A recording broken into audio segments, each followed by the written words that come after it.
Matchup Show. I'm Sal Paolantonio. That, of course, is Greg Cosell. Oh, yeah. Darius Butler is Good morning. here. Week 3 is here. Already. With the #1 game of the week. You know why? Because I am going to be there. Somehow I knew that. Yeah, Rams Could have guessed that It's one. also the #1 game of the week in South Philadelphia. These two teams, they're so dynamic. Yes. This matchup is so fascinating. These two teams are very interesting to watch. Won 3 Super Bowls in the last 8 years combined, and they know how to win games and get to the big game and win it, and that's the key thing. So we want to start with Butler Breakdown. Oh, yeah. My favorite part of this show. And one of my favorite quarterbacks still in the league, my classmate, first pick of the 09 draft. He's still playing high-quality ball. High quality. And I'm sitting here talking ball with you guys. But hey, look, you talked about dynamic. One of the things you said, dynamic, and that's a great word to explain this offense. Yes. Lead the league in under center snaps, bunch of play action, bunch of pre-snap movements. Let's get to the tape. You know, coaching matters, but players and plays matter as well. Butler Breakdown, baby. Let's get to it. Come on. 1st and 10. You know your Eagles side. They're going to play a lot of 2 high safety looks, and that's exactly what the Titans are going to do here, and this is how the Rams are going to attack that coverage. First of all, under center, leading the league, like I said, in under center snaps and play action snaps as well. They're looking like man pre-snap, looking like maybe quarters, maybe something there. They're going to rotate and actually be cover 2. And that's a tough coverage to defend this passing concept when they have time to get down there. The hook curl player, he's a little short. Devontae Adams been playing a lot of ball in this league for a long time, finds the soft spot of the coverage, gets the ball, and gets some yak. I believe they got that guy. Yeah, the other part of the dynamic duo is Puka Nacua. Now we're in number 12, and this is a minute and a half left in the game. You get a first down here, it's game over, so you better believe they're going to find 12 in the big-time gotta-have-it situation. He kind of sneaks out of the backfield. For that defender, that's tough. He has run responsibility. His eyes are a little slow. He beats him, gets to the flat, catches the ball, and just as important as catching it is staying in bounds. So getting some more yards, getting some more yak up the sideline, and then staying in bounds. They have 2 fourth-down conversions this season so far, and both of them have gone for touchdowns. It's just Puka once again behind the line of scrimmage. Give him a speed sweep, get to the edge. Not only pick up the first down, you got 5 guys over there. Somebody's got to get 12 on the ground. He's not an easy tackle, keeps his vision, breaks 1 tackle. O-line does a great job getting the boys out of the way, and he gets it up the sideline and gets it into the end zone. You got a dynamic play caller, your head coach, play caller Sean McVay. You got a great quarterback that can still attack, throw the ball down the field. You can run the ball, and you have a dynamic duo at the wide receiver position. You got it all when you got this Rams offense. You know what? You know I love Butler Breakdown. Me too. You and me both. Yeah, absolutely. I love you and I respect you, but you better block number 98. Always a Jalen butt. Carter in this football game right there. Oh, yeah. He blew off the divisional round playoff game in the 4th quarter. Came at Matthew Stafford twice in the final drive and disrupted. They got to block him, or the ball's got to come out quick. Yes. One of those 2 things. Next matchup, Arizona Cardinals and the San Francisco 49ers. Let's focus on the Niners and their pressure package. Yeah, and 4th quarter is critical, and they've been very good in the 4th quarter. 4th quarter pass rush, a lot of coaches believe, is the key to winning in this league. Yes. There's a lot of close games, so you need 4th quarter pass rush. They've done that each of the first 2 weeks to win games, to seal victory. So let's take a look at a play from last week against the Saints. This will be 4th quarter, late in the 4th quarter, okay? And you see it's less than 4 minutes to go. They're up by 1 score, okay? So they show a 7-man front right here. And then you see the safety, it's a lot of guys. The safety on the edge, and you see the double mug look with Winters and Warner. So how do the Saints deal with this? They bring the back Kamara into a creep alignment because that's where Warner is right there. So how does the blocking map out here? You got 3 to block 3 on the right of the screen. You got 3 to block 3 on the other side. But they can't handle Siegel if he comes. That's the safety who's on the ball.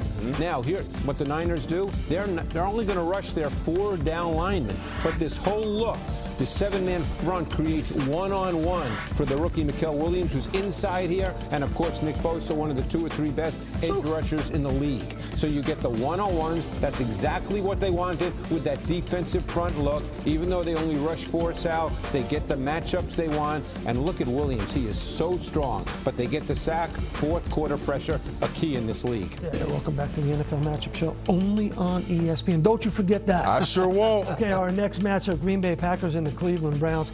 And the thing about Micah Parsons, #1 for the Packers, is he's such an explosive football player.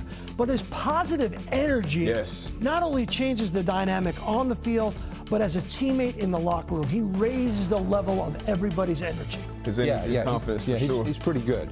I think we'd be remiss, though, if we didn't mention Jeff Hafley.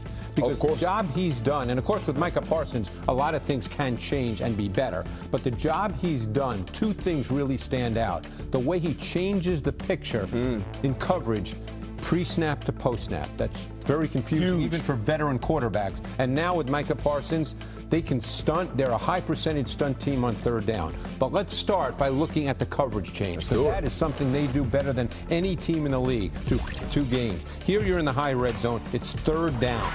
Now they're in their nickel defense. They don't play a lot of dime. So Jared Goff, a veteran, what does he see? He sees a single high safety right now, and he sees his best receiver, St. Brown, being pressed. He might think there's man right there, just by that look. So the picture tells him. But watch how everything changes. The safety Williams, he's going to drop down, okay? The corners are going to sink deep. McKinney's going to rotate inside. What this is going to become, you see all this movement, is what we call cover 2 invert, because it's the corners that are the deep half players. And you mentioned Jeff Hafley. To see this and to execute this, you has to be great coaching. You remember you used to sneak out as a high schooler?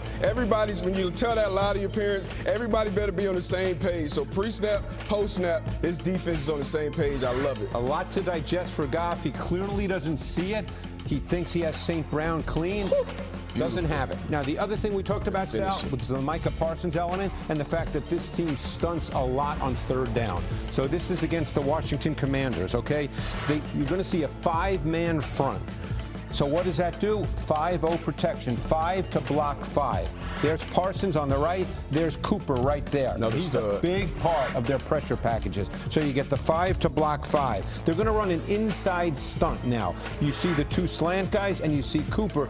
He's a great athlete, by the way, with the speed he has and the flexibility, and he's going to get clean into the A-gap right there.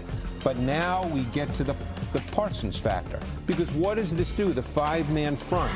It's one-on-one, and in this case, it's a rookie right tackle. That's a tough assignment. So he wins in a flash inside. You got Cooper clean in the A-gap, and you sack Daniels. So they've been so good at both these things through 2 games. Great coach. That's why you watch the matchup show. Everybody talks about Micah Parsons, but you got to remember the defensive coordinator, Jeff Hafley, and the job that he is doing, putting all those components together, meshing them together so that they work. And you want to play complementary football. We talk about Jalen Hurts playing complementary football for his football team. Jordan Love is the same kind of player. Has not thrown an interception in 9 straight games. And that's huge. Winning the turnover battle. If your quarterback can take care of the ball, that's huge. But some quarterbacks, they take care of the ball but don't create explosive plays. He does both. And they have a good running game. But I tell you what, Sal, we talked about Micah Parsons. They better take care of 95. Myles Garrett is also a game record. They play a ton of man-to-man coverage. Jordan Love is good against man-to-man coverage. I'm excited to watch this matchup. Yeah, I am too, because he's missing some aspects of his passing game. So they're going to have to run the ball right at Myles Garrett. They got a good running back back there. They do. They have a very good running back. Play complementary football. Good defense, run the ball, take the pressure off this young man, and they got a pretty easy schedule. They could cruise right to the title in that division. Stay right there. Is our matchup. Next, it is the Lions at the Ravens, and Lamar Jackson has thrown 22 straight touchdown passes on Monday Night Football without an interception. That's good. That is good. That is a Monday Night Football record. But so that means Jared Goff's got to show up to this party. Right? Now they had 511 yards of offense last week against the cooperating Chicago. So now they got nice way to say it. They got to go to Baltimore, where they got waxed the last time, 38-6. So what do you got on Goff? Yeah, you know what? I think Jared Goff will show up. He's been a good quarterback in this league for a long time. And new OC, new OC. But you know what? They did a lot of things that kind of looked like the last OC. Maybe it was because Ben Johnson was over there on the other sideline. But they got back to some of their old ways, and that's getting their playmakers the ball where they do the most damage. Let's get to the tape and see what I'm talking about in the Butler Report. Here we go. First play, under center. Now, you talked about the cooperating Bears. They definitely cooperated on this play, too. 12 personnel. Goff is under center, and it's going to be a zone pressure look defensively. You see the route here from Laporta going across the middle, clearing it out for St. Brown. But they're bringing pressure, and then they're dropping guys. And you see it. We saw this before the show. They're man short on that back end. So what that means is you better get home up front. If you don't, you're going to be in trouble. Laporta, he's going to clear out that linebacker and vacate the middle of the field, and that's where 14 St. Brown does a lot of his damage. This is something you saw week in and week out when Ben Johnson was calling plays, and now it's the same thing with John Morton. And Jahmyr Gibbs, one of the most dynamic running backs in the league, especially when he's on the edge. Now, he can do damage between the tackles as well, but on the edge is where he's really, really special. This is kind of in between a wham play, so you'll get the tight end blocking the 3 technique, get on the edge, a crack block for the wide receiver. That means the cornerback has to make a tackle. He's out leveraged. Jared Goff thinks it's a touchdown. I thought it was a touchdown too. Anytime Gibbs is in space, you think he's going to take it the distance. And this is great play design right here. 2nd and 3.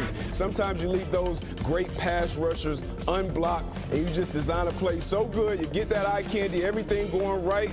Jahmyr Gibbs takes a step right, goes left, and you get a pitch play out there to the edge. Decker does a great job getting a little touch on that D tackle. 90 flip, as Greg calls it. Get to the edge, and he's going to win most of these races. Sweat did hustle and get a tackle down the field, but Jahmyr Gibbs is special in space. They just have so many weapons. Usually you come in as a defense and you have a game record, and it's probably 2 or 3 guys on that list. This list is about 5, 6 deep, and you got to prepare for them all when 16 is calling the shots. Really good breakdown. Our next matchup, Kansas City Chiefs 0-2 at the New York Giants 0-2. You look at this Kansas City team, no defined running game. Patrick Mahomes is their leading rusher.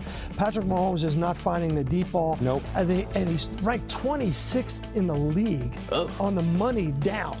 Usually they're in the top 3 on 3rd down on offense. So this game and this team right now falls on their defense and Steve Spagnuolo. Yeah, as we speak today, Sal, you nailed it. They are a defensive team right now. And Spags is as good as anybody in the league at getting free hitters to the quarterback. And the way he does it schematically is just beautiful. Let's take a look at an example from week 1 against the Chargers. Here, out of nickel personnel, the Chiefs showed a too-high safety structure. The coverage has a 2-man look to it, as you can see, but there are tells that indicate otherwise. Focus on slot corner Trent McDuffie.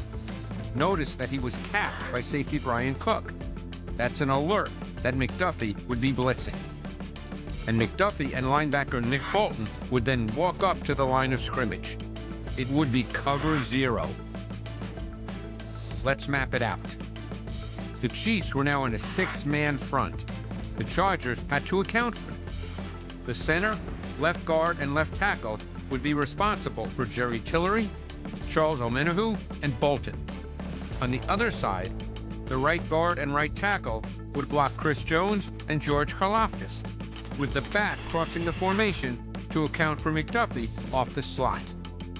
Remember, it was cover 0 with all-out blitz, so linebacker Drew Tranquil was part of the pressure.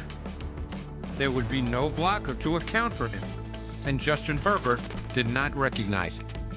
The disguise and the scheme resulted in a free hitter. No one does that better than Steve. Our next matchup, Dallas Cowboys and the Chicago Bears.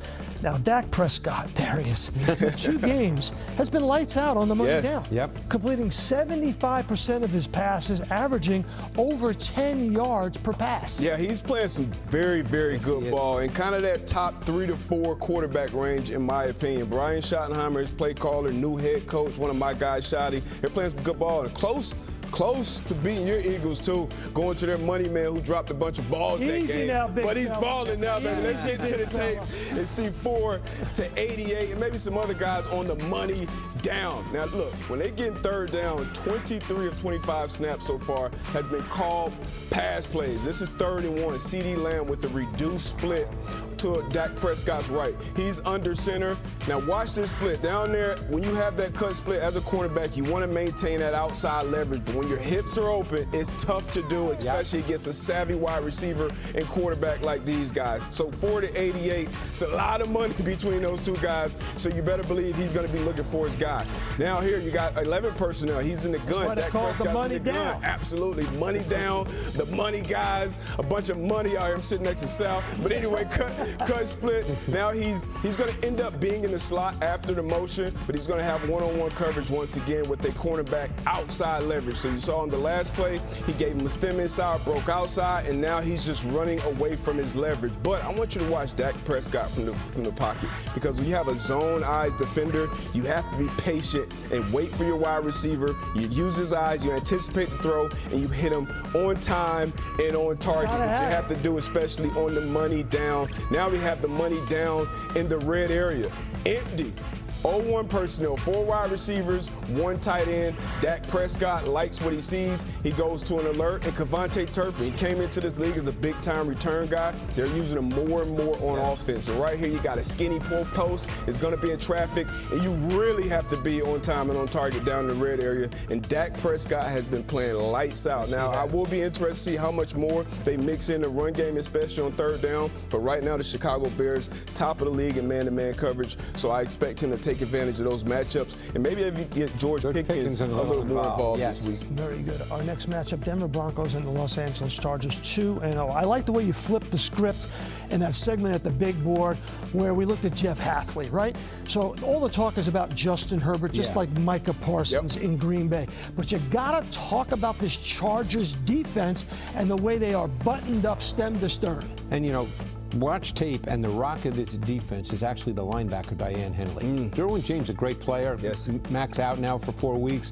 But Diane Henley, the linebacker, he plays literally every snap. He is the rock. So let's look at a couple of plays from the first 2 games that show just what he is. This is why you watch the match. We're going to start with a running play here. And this is basically going to be a run concept on 3rd and short that we call duo. So what you're going to get essentially here, and you know this, you get 2 double teams right up front like that. You see the 2 double teams. But now Henley is the Mike on this particular play. You're going to see him right in the middle of the defense.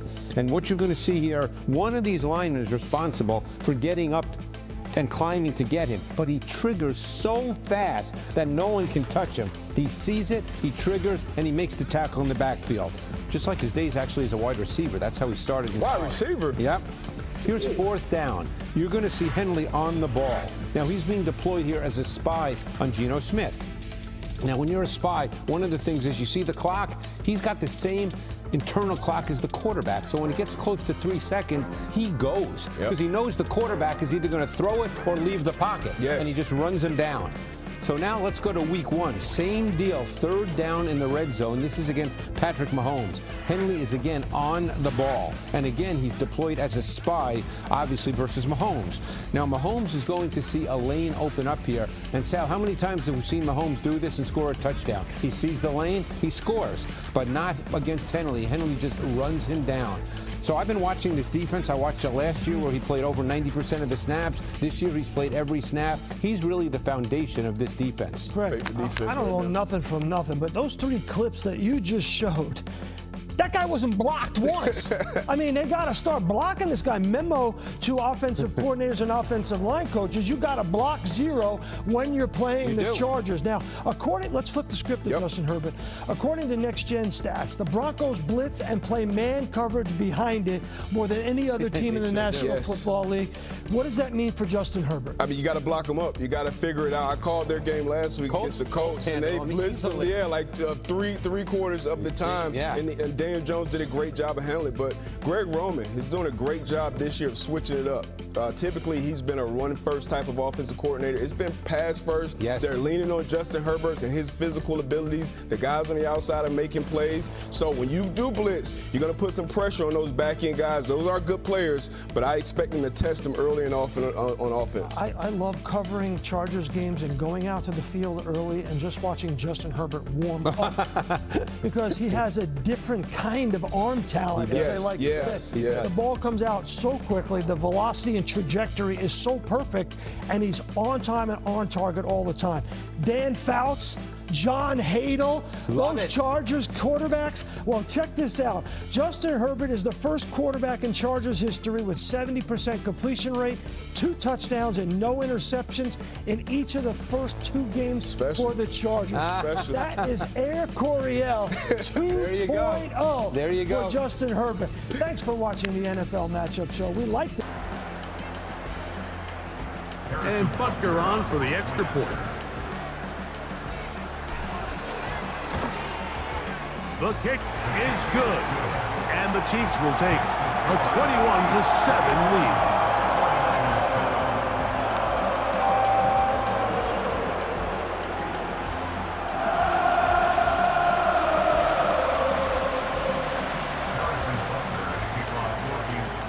So now it's Butker following the touchdown to send this one away. From the 6, here comes a return. Get across the 20, mark him at the 22-yard line. Here's Christian McCaffrey and the 49ers offense coming back onto the field. They trail by 2 touchdowns, so the time is now. Got to get that rally going. It starts with 1st and 10.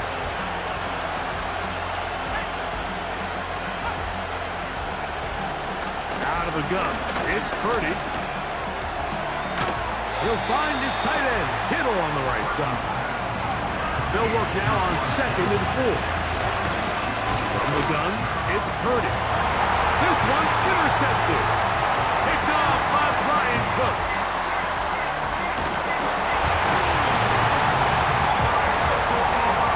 And they extend the lead. The defense joining the party.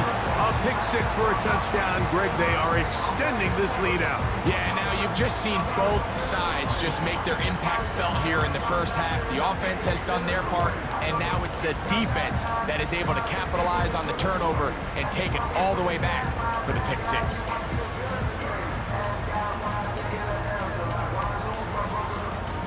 Now Butker to add the extra point. It's up and through. And the Chiefs add on one more as they extend their 2nd quarter lead.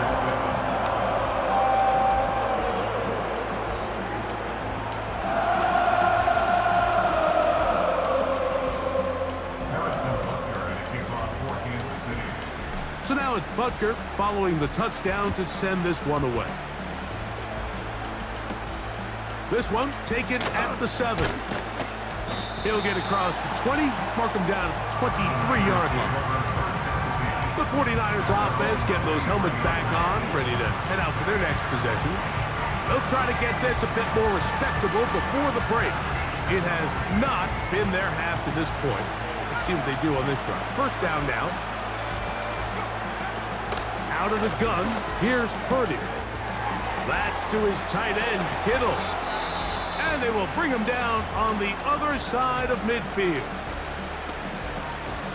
A fresh set of downs to work with. It is 1st down and 10.